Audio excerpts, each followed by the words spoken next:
Hi everyone, welcome to my channel Rhythm of Life with Adi.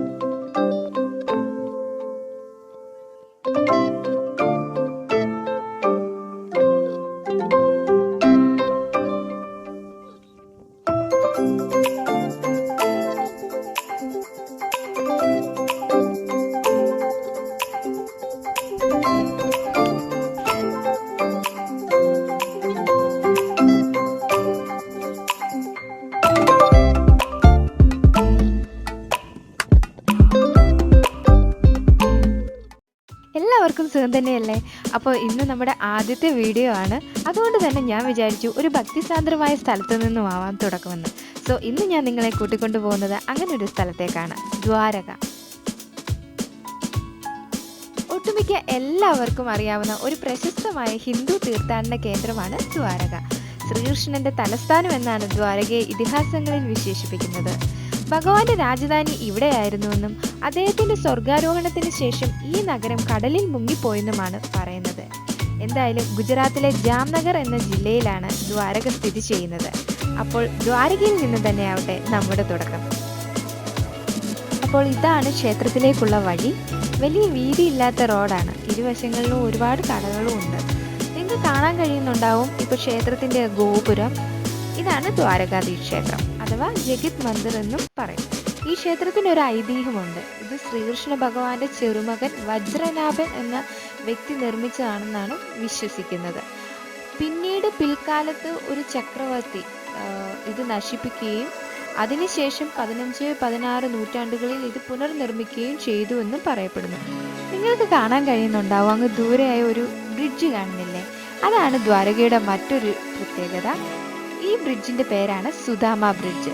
Sreekrishna ഭഗവാന്റെ ഉറ്റമിത്രമായ കുചേലൻ, അദ്ദേഹത്തിന്റെ മറ്റൊരു പേരാണ് സുദാമ. അദ്ദേഹത്തിന്റെ പേരിലാണ് ഈ പാലം അറിയപ്പെടുന്നത്. ഇതൊരു തൂക്കുപാലമാണ്. ഈ പാലത്തിൽ കയറണമെങ്കിൽ നമ്മൾ പ്രത്യേകം പാസ് എടുക്കണം. ദ്വാരകാധീശ് ക്ഷേത്രത്തെയും ഒരു കൊച്ചു ദ്വീപിനെയും കണക്ട് ചെയ്യുന്ന പാലമാണ് സുദാമ ബ്രിഡ്ജ്. ഈ പാലത്തിൽ നിന്നുമുള്ള സൂര്യോദയത്തിന് ഒരു പ്രത്യേക ഭംഗിയാണെന്നാണ് പറയുന്നത്. ഈ ക്ഷേത്രത്തിന് മറ്റൊരു പ്രത്യേകത കൂടിയുണ്ട്. ഇത് ഗോമതി നദിയുടെ തീരത്താണ് സ്ഥിതി ചെയ്യുന്നത്. ശരിക്കും പറഞ്ഞാൽ ഗോമതി നദി കടലിലേക്ക് സംഗമിക്കുന്ന ആ ഒരു സ്ഥലത്താണ് ഈ ക്ഷേത്രം സ്ഥിതി ചെയ്യുന്നത്. ഇവിടുത്തെ ക്ഷേത്ര ദർശന സമയം എന്ന് പറഞ്ഞാൽ രാവിലെ 6 മുതൽ 1 മണി വരെയും വൈകിട്ട് 5 മണി മുതൽ 9:30 വരെയുമാണ്. ഇവിടെ ഒരു വിശ്വാസമുണ്ട്, ഈ നദിയിൽ നമ്മൾ സ്നാനം ചെയ്യുകയാണെങ്കിൽ നമ്മുടെ പാപദോഷങ്ങളൊക്കെ ഒഴിഞ്ഞ് നമുക്ക് മുക്തി ലഭിക്കുമെന്നൊരു വിശ്വാസം ഇവിടെയുണ്ട്. അതുപോലെ തന്നെ ഈ നദിയിൽ ഒരു പൂജയും നമുക്ക് ചെയ്യാം. നമ്മുടെ നാട്ടിലൊക്കെ മീനൂട്ടില്ലേ, അത് തന്നെയാണ് ചടങ്ങ്. അത് നമുക്ക് നമ്മുടെ ഇഷ്ടാനുസരണം ചെയ്യാവുന്നതാണ്. അതിന് വേണ്ട സാധനങ്ങളൊക്കെ ഇവിടെ തന്നെ ലഭ്യമാണ്, ഇവിടെ വിൽക്കുന്നുണ്ട് അതൊക്കെ. അപ്പോൾ നമുക്ക് ഇവിടെ കാണാൻ സാധിക്കും, കുറേ മീനുകൾ ഇങ്ങനെ നദിക്കരയിലേക്ക് ഓടി വരും. അപ്പോൾ അതിന് മീനൂട്ട് നടത്താം നമുക്ക്. അത് നമ്മുടെ ഇഷ്ടാനുസരണമാണ് ചെയ്യാവുന്നത്. ഇവിടെ കൂടുതലായിട്ടും വിൽക്കുന്ന സാധനങ്ങൾ എന്തൊക്കെയാണെന്ന് വെച്ചാൽ ചിപ്പികൾ, ശംഖ്, ഓടക്കുഴൽ, അങ്ങനെയൊക്കെയുള്ള കാര്യങ്ങളാണ് ഇവിടെ കൂടുതലായിട്ടും വിൽക്കപ്പെടുന്നത്. എല്ലാം എന്താ മയിൽപ്പീലി വിശ്വറി ഉണ്ടാക്കുക, അങ്ങനെ കൗതുകകരമായ ചെറിയ ചെറിയ വസ്തുക്കളാണ് ഇവിടെ വിൽക്കാനായിട്ട് വെച്ചിരിക്കുന്നത്. അതൊക്കെ ശ്രീകൃഷ്ണ ഭഗവാനുമായിട്ട് ബന്ധപ്പെട്ട കാര്യങ്ങളൊക്കെ തന്നെയാണ് ഇവിടെ വിൽക്കാനായിട്ട് വെച്ചിരിക്കുന്നത്. നല്ല ഭംഗിയാണ് എല്ലാം കാണാനായിട്ട്. ഈ ശംഖുമാല, ചിപ്പികൾ കൊണ്ടുള്ള മാല, അല്ലാതെ തന്നെ അത് സെപ്പറേറ്റ് വിൽക്കാനായിട്ടും കിട്ടുന്നുണ്ട്. പിന്നെ ഇവിടെ കണ്ട ഒരു രസകരമായ കാഴ്ച മറ്റെന്താണെന്ന് വെച്ചാൽ ഒട്ടക സവാരി. നമ്മുടെ അവിടെയൊക്കെ കുതിര സവാരി പോലെ ഇവിടെ ഒട്ടകത്തിന് മേലിലിരുത്തി സവാരി നടത്തുക. അതൊരു രസകരമായ കാഴ്ചയായിരുന്നു. നല്ല ആൾത്തിരക്കാണ്, കാരണം ഞങ്ങളൊരു ഹോളിഡേ ടൈമിലാണ് പോയത്. അതുകൊണ്ട് തന്നെ നല്ല തിരക്കായിരുന്നു. ഇനി നമ്മൾ ക്ഷേത്രത്തിലേക്കാണ് പോകുന്നത്. ചെറിയ വീതിയുള്ള വഴി ആയതുകൊണ്ട് തന്നെ ആളുകൾ ഇങ്ങനെ തിക്കും തിരക്കും കൂട്ടിയാണ് പോയിക്കൊണ്ടിരുന്നത്. ഇവിടുത്തെ സുരക്ഷാ സംവിധാനങ്ങളെക്കുറിച്ച് പറയുകയാണെങ്കിൽ വളരെ കർശനമായ സജ്ജീകരണങ്ങളാണ് ഒരുക്കിയിരിക്കുന്നത്. പിന്നെ ഗൈസ്, നിങ്ങൾക്കറിയാമല്ലോ, ക്ഷേത്രത്തിനുള്ളിൽ ഫോട്ടോഗ്രാഫി ഒന്നും പാടില്ലല്ലോ. അതുകൊണ്ട് തന്നെ ഇത് പുറത്തു നിന്നുള്ള വ്യൂ ആണ് ക്ഷേത്രത്തിൻ്റെ. ആ ക്ഷേത്രത്തിന് മുകളിൽ, ആ ഗോപുരത്തിന് മുകളിൽ കാണുന്ന ആ പതാകയില്ലേ, അത് സൂര്യനെയും ചന്ദ്രനെയുമാണ് പ്രതിനിധീകരിക്കുന്നത്. സൂര്യനും ചന്ദ്രനും ഈ ഭൂമിയിൽ നിലനിൽക്കുന്ന കാലം അത്രയും ശ്രീകൃഷ്ണനും ഇവിടെ ഉണ്ടാവുമെന്നാണ് അത് സൂചിപ്പിക്കുന്നത്.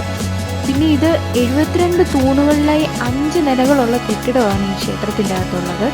പിന്നെ ഈ ക്ഷേത്രത്തിന് 2 കവാടങ്ങളാണുള്ളത്. ഒന്ന് മോക്ഷദ്വാരയും ഒന്ന് സ്വർഗ്ഗദ്വാരയും. മോക്ഷദ്വാര എന്ന് വെച്ചാൽ നമ്മുടെ പ്രവേശന കവാടത്തെയും എക്സിറ്റ് ചെയ്യുന്ന കവാടത്തെയാണ് സ്വർഗ്ഗദ്വാര എന്ന് പറയുന്നത്. ഇതാണ് ദ്വാരക ബീച്ച്. ഒരു വൈകുന്നേരമാണ് നമ്മളിവിടേക്ക് വന്നത്, അതുകൊണ്ട് തന്നെ വളരെ സൂപ്പർ ഫീലിംഗ് ആണ്. ഇവിടെ വളരെ കാം അറ്റ്മോസ്ഫിയറാണ്. പിന്നെ ഇവിടെ നിങ്ങൾക്ക് കാണാൻ കഴിയുന്നുണ്ടായിരിക്കും, നല്ല തെളിനീര് പോലെ, എന്താ പറയുക, ശുദ്ധജലം എന്നൊക്കെ പറയില്ലേ, അതുപോലെ നല്ല തെളിഞ്ഞ വെള്ളമാണ് ഇവിടെ കാണാൻ പറ്റുന്നത്. നല്ല ക്ലീൻ ആൻഡ് ക്ലിയർ വാട്ടർ. ഒരു കുടിക്കാൻ തോന്നും, അത്രയ്ക്കും ഭംഗിയാണ് കാണാൻ. ഇവിടെ ഈ കടലോരത്ത് ഒരുപാട് ശംഖുകളും ചിപ്പികളും ഇങ്ങനെ അടിഞ്ഞുകൂടി കിടപ്പുണ്ടായിരുന്നു. എന്താ പറയുക, ഞാൻ നേരത്തെ നിങ്ങളോട് പറഞ്ഞില്ലേ ഇവിടെ ഏറ്റവും കൂടുതൽ വിൽക്കാൻ കിട്ടുന്നതും ചിപ്പി, ശംഖ് ഒക്കെയാണെന്ന്. എനിക്ക് തോന്നുന്നു അവരിവിടെ നിന്നുമായിരിക്കും ഇതൊക്കെ ശേഖരിക്കുന്നത്.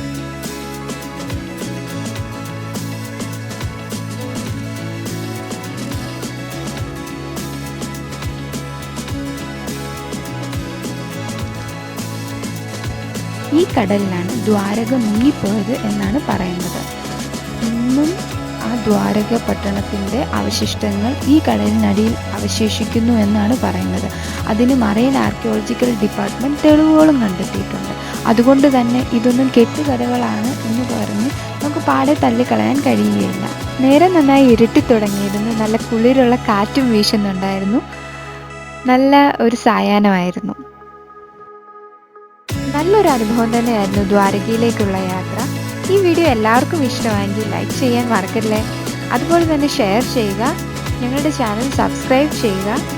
അടുത്ത തവണ മറ്റൊരു വീഡിയോയുമായി കാണുന്നതുവരെ ബൈ ആൻഡ് ടേക്ക് കെയർ.